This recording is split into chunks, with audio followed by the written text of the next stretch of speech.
Las intervenciones nasales son unas de las más frecuentes dentro de la cirugía plástica y estética facial y pueden ser primarias, es decir, por primera vez en una persona, o secundarias, es decir, cirugías para mejorar los resultados de una rinoplastia primaria. Las rinoplastias pueden realizarse por alguna de estas 4 razones: estéticas, funcionales, de reconstrucción o bien una combinación de las 3 anteriores. De este importante tema estaremos hablando el día de hoy con Michel Medina, cirujano plástico, estético y reconstructivo. Así que bienvenidos a Hablemos de Salud con Megacentro Pinares.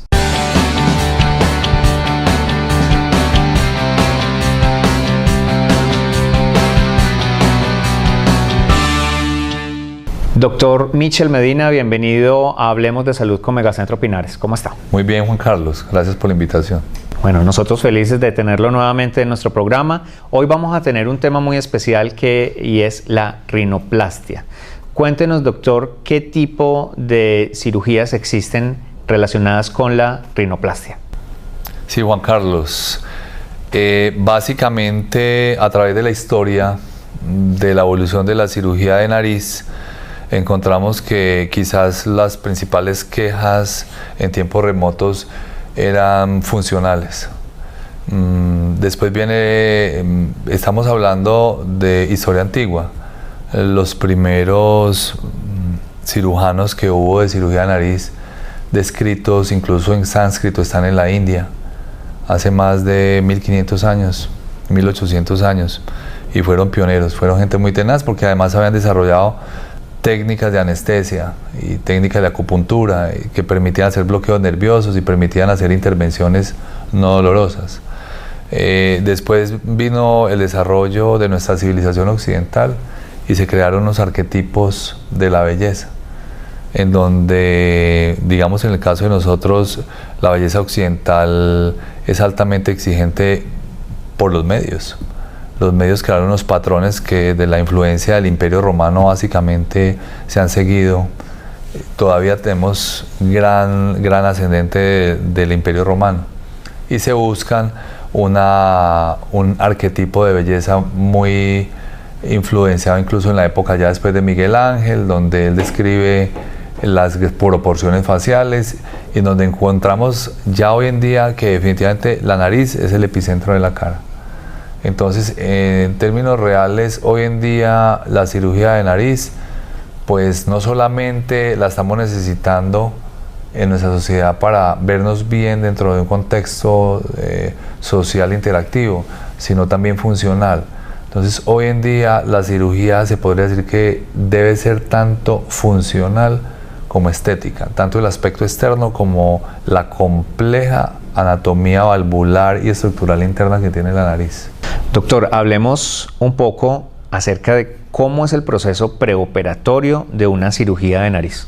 El enfoque, y basado en mi experiencia personal y de mi escuela, que es una escuela que tiene 2 corrientes fundamentales de cirugía reconstructiva y de cirugía estética, esa semblanza o esa simbiosis de esas 2 corrientes hace que el paciente tenga que ser muy bien escogido. Entonces, lo primero que se le debe explicar al paciente es cuál sería, dentro de las proporciones, la nariz ideal para ese rostro. Porque mucha gente se quiere operar la nariz y ahí entonces interviene no solamente lo que acabo de mencionar de la proporcionalidad, sino el aspecto psicológico de la nariz.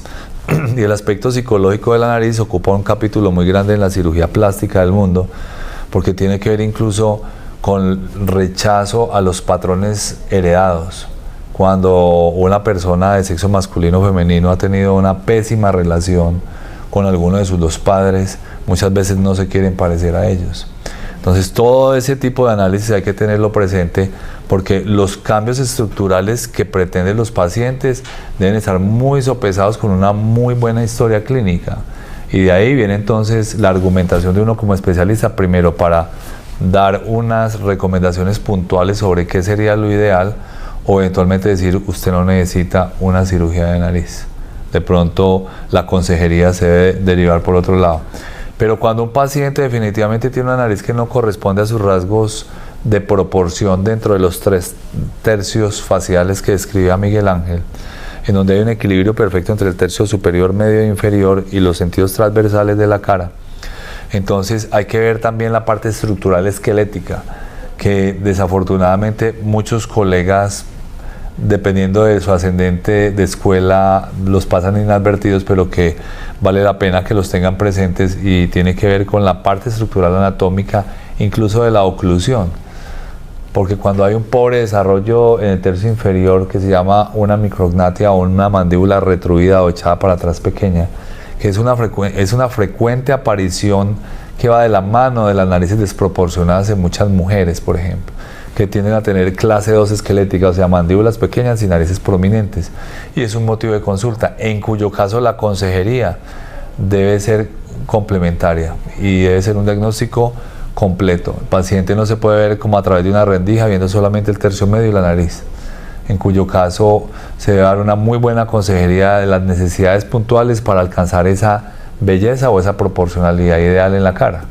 Y generalmente esos pacientes que tienen grandes desproporciones del tercio medio, donde está la nariz, de la nariz como tal, porque tiene una jiba muy prominente, es también su estructura interna la que está afectada cuando hay problemas oclusales, en donde la espina nasal o la base de la nariz está desplazada, el tabique está desplazado. Entonces, de todo lo que detalles que le estoy hablando de funcionales, anatómicos, sociales y de sexo, tenemos que entonces sacar el derrotero de cuáles serían las características ideales para ese tipo de paciente y dar las recomendaciones sobre qué cirugía te va a recomendar.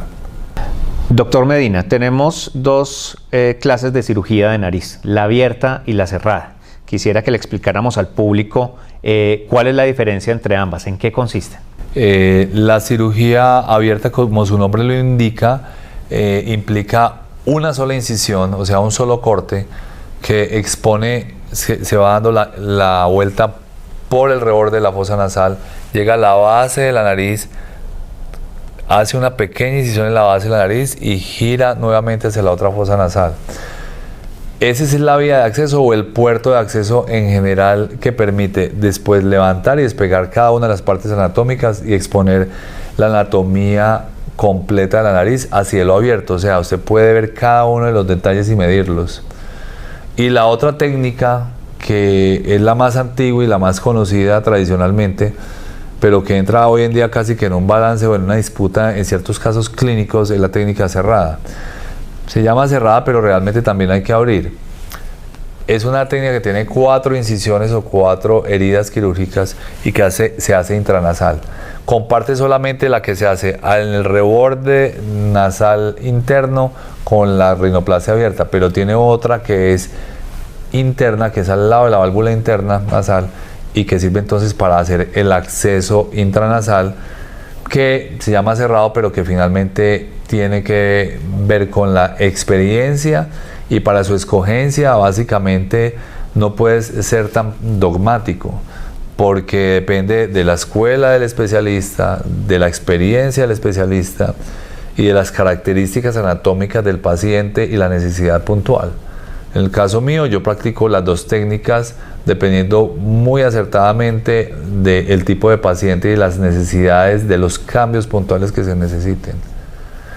Generalmente la rinoplastia abierta es de una ayuda enorme como rinoplastia secundaria, pero en muchos casos de narices difíciles, por sus características anatómicas, es muy útil como rinoplastia primaria. Hoy en día yo practico mucho rinoplastia abierta y en algunos casos muy puntuales rinoplastia cerrada.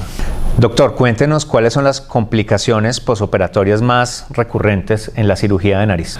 La complicación más frecuente en cirugía de nariz es el sangrado. Por lo tanto, es muy importante buscar un buen especialista. Un buen especialista va a hacer un buen manejo intraoperatorio que disminuya muchísimo esa posibilidad mediante una buena ferulización interna y externa del paciente en la nariz. Y un buen especialista es aquel que le va a dar unas recomendaciones muy puntuales al paciente para que se sepa cuidar en el postoperatorio y disminuya los riesgos, porque generalmente los riesgos no son prácticamente perceptibles en cirugía. En cirugía es el sitio más cuidado y más seguro que pueda existir en el mundo. a diferencia de lo que piensa mucha gente. En cirugía el sueño tuyo está vigilado, tus signos vitales están controlados y tienes 6 personas, 3 o 4 especialistas al lado. La mayoría de las veces las complicaciones es cuando ninguno de esos protagonistas de ese acto tan importante quirúrgico están presentes desde el mismo momento de la recuperación. En el posoperatorio inmediato, un sitio inadecuado, una clínica no bien certificada, donde desafortunadamente mucha gente buscando la diferencia de economía cuando es mayor cuantía realmente, se complican en recuperación. No tienen una enfermera que los cuide, se pueden broncoaspirar y hay casos descritos con saliva, pueden vomitar, bueno, hay muchas causas de complicación posoperatoria o pueden tener una reprofundización anestésica que no se advierte, el paciente puede complicar ahí. Pero las más frecuentes dentro de un manejo protocolario adecuado, generalmente la primera es, y a corto plazo, es el sangrado. La segunda complicación muy frecuente y que aparece en todos los casos es la inflamación. Entonces no es que sea normal, porque estamos generando un trauma que le dicen a uno, doctor, ¿es normal estar inflamado? No es normal estar inflamado, se espera, es esperado que se inflame el tejido porque es una respuesta al trauma. Pero entonces la inflamación es una segunda queja importante. La tercera queja muy frecuente es no puedo respirar en el posoperatorio inmediato. Pues claro, dependiendo del taponamiento, pero hoy en día hay forma de dejar tubos ventilatorios para que el paciente pueda respirar en el posoperatorio, así hacemos nosotros. Y las otras complicaciones, infección es prácticamente inexistente en cirugía de nariz, es muy raro, pero se puede presentar. Y las otras son relacionadas con el tipo, las características en caso de una cirugía bien practicada, estamos hablando de una buena practice, no de mal practice, sino de una buena práctica médica, relacionadas con el tipo de cicatrización. Entonces se puede generar una cicatriz hipertrófica, o sea gruesa, un queloide muy inusual, o la presencia de sinequias, que son tejidos que se inflaman y se quedan pegados en el interior y hay que reintervenir para despegarlos. Son complicaciones tardías rarísimas, pero que se pueden presentar. Y algunas más frecuentes como la fibrosis. ¿Qué es la fibrosis? Es una proliferación o un aumento del tejido colágeno en los sitios de cicatrización debajo de la piel, en el sitio que se intervino en la estructura esquelética de la nariz, donde se pueden formar promontorios o bultos o abultamientos o engrosamientos que generan alteración de la anatomía y del relieve que uno está buscando que quede bien, que son solucionables. Finalmente, doctor, para todas las personas que nos están viendo y están interesadas por estos temas de cirugía de nariz, ¿dónde lo pueden consultar? Nos pueden encontrar en Megacentro Pinares, Torre Médica, piso 11, Torre 2, en la ciudad de Pereira. El teléfono fijo es 311-6130, el teléfono celular es 311-743-4829. La página web para aquellas personas que no viven en la ciudad es www.michelmedina.net. Muchas gracias.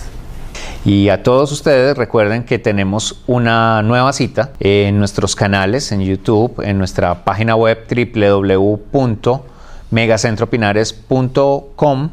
Y bueno, y si le gusta nuestro programa, recuerde suscribirse a nuestro canal. Hasta pronto.